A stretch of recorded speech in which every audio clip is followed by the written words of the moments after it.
So this part begins after one bombing. Remember, these planes are coming over, bombing Liesl City. Down. Because at this point, the Allies are winning the war against Germany and bringing the war to Germany. And after one bombing, Liesl finds a dying Allied pilot. So he was probably shot down over the city. Now here we say Allied, and it's again got the capital A. In this case, it means you're part of the Allies, the Allied forces, which, as we mentioned, are the people fighting against Germany. Right. Now, remember the first time in the story that Liesl was with someone when they died? Yes, I do. She was with her brother, and that's when Death met her for the first time. Now, Death is back again because she's with this dying Allied soldier. And so Death says, "This is the second time that I see her when I come to take the dead man's soul." Okay, so Death is still telling this story. He's maybe been watching from afar, but now he's up close to Liesl again. Right. You can almost sense there's a bit of a relationship, a connection between Liesl and Death. Now, things are getting bad all over the city. The article says the Nazis arrest many Jews and march them through the streets. Oh dear. Yeah. Now, we did mention the Nazis a bit yesterday. Let's examine, what are we talking about here? It's spelled Nazi, and it stands for National Socialists, okay? Although they weren't very socialist. And this is the political party that controlled Germany before and during World War II. They were led by Hitler, and history will remember them because they did many evil things. Now, we also saw the verb arrest here. It's spelled A-R-R-E-S-T. Now, arrest means to stop someone because they've been doing something illegal and take them to a police station. Usually, it's the police that are arresting people. Now, it's important to remember here that Jews weren't doing anything illegal, but the Nazis arrested them because of their faith and their background, and because Hitler thought they were going to, unfortunately, poison the world. Completely wrong. Right. But, okay, so these Jewish people are gathered together and they are marched through the town, okay? Here, march, M-A-R-C-H, march, is being used slightly differently to normal. Here it means to force someone to walk somewhere quickly. Right. Because we always use somebody marches somebody else in this context. March can also mean walk quickly and in an organized way, like an army. But here we're talking about when somebody is forcing somebody else. Here's another example like that. The police officers marched the criminals into the jail. Right, so the police officers are behind the criminals, making them go forward. Move it. Right. So I imagine the Nazis probably had guns, some way to force these Jewish people to march. Now, as you can probably imagine, watching the Nazis march the Jews through the streets was not a very easy thing to watch, especially for a young child. It was made even harder for Liesl, though. The article tells us Liesl weeps when she sees that Max is one of the prisoners. Now, we looked at the verb weep here. It's spelled W-E-E-P, weep, and it means to cry, especially because you are very sad. Sometimes if we're just a little bit sad, we cry a couple of little tears, but when something really sad happens, someone dies, or a bad situation like Max is in, we weep. For example, we could say, George wept at the sad news of his father's death. Okay, now we'll move on here. Remember Ilse, the woman with the books that Liesl could read? The article says Ilse meets Liesl again and gives her a notebook. Okay, so an empty book that she can write in. Okay. Now, of course, now that Liesl knows how to read and write, she is going to put that notebook to good use.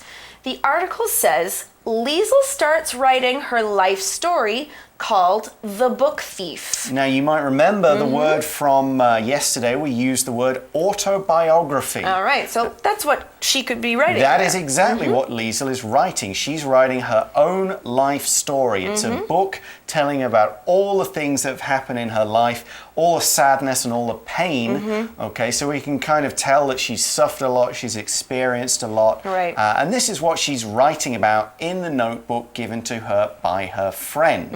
Okay, and at this point in history, things are starting to get very bad for Germany. Their armies are being defeated and being pushed back into Germany. Lots of bombs. The cities are under attack. Many of them are being bombed, basically to force Germany to surrender and stop fighting. And that's kind of what happens next. The article says, one day she is writing in the basement, so still with her foster family's house, when her street is bombed, which means the bombs hit her whole street, okay? Right. Now, these days we're more likely to bomb like a military base or the enemy's guns or something.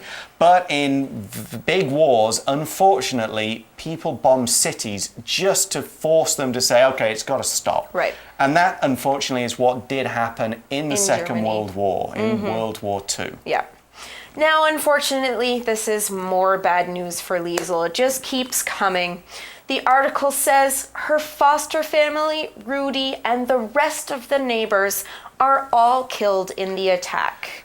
So, I think we probably should have mentioned back at the start of day one that this is not a happy story, really. A lot of our main characters in this story are actually going to meet Death, the person who's narrating it. Yeah, which kind of makes sense. That's why Death is the narrator. But one of the reasons why this book is quite important and popular is that it does give a view of what it was like during those times, particularly from the point of view of the children. Right. It's easy to read a history book and kind of just, oh, it's facts on a page. But a book like this that tells the stories of people who were there is quite important. I think the author, he's Austrian, which meant that maybe his relatives, his father or grandfather was involved, and I think he used some of their diaries as inspiration to write this story. I think.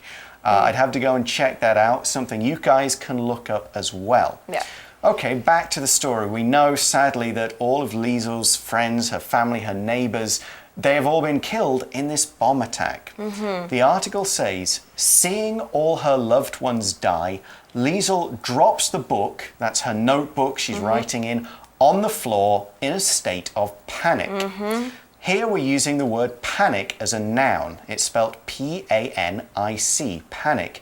And it's a sudden, wild anxiety that often causes people to behave without thinking. You just don't know what you're doing, you just react. Yes. Yeah. Now, panic can also be used as a verb, like someone can panic. I panicked and didn't know what to do. As a noun, we can use it in this way. The crowd was in a state of panic when they saw smoke coming from the stage. Maybe there's a fire or something. Exactly. And a fire is something that makes you go, oh, I'm running. Yeah, and so that will usually cause a panic, just like a bomb will cause a panic. Something like that, Yeah, dangerous things like that. Now, we can't forget that it's Death telling the story, right? He's the narrator. Right. You know, he tells us what he does after she leaves in this panic. He says, I grab the book so it won't be lost forever. Death's actually taking a hand. Now, the adverb forever, spelled F-O-R-E-V-E-R, forever, describes something that happens for all time or for as long as you can imagine. Now, another example of this, we could say, we need to work hard to save the rhinoceros, which is in danger of disappearing from the earth forever. Poor things. They are my favorite animals. It would be very sad to see them. So this is interesting because Death so far has kind of been watching Liesel's life. He has been seeing what she does, seeing kind of all this tragedy.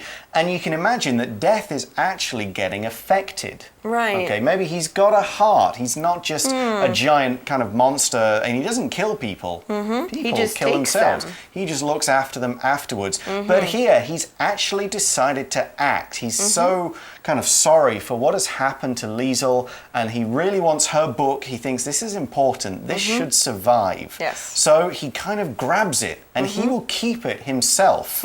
So you can see here the book is sort of crossing over from a real story into something with a few kind of magical, slightly not real elements. But that's okay because books can do that. Yeah.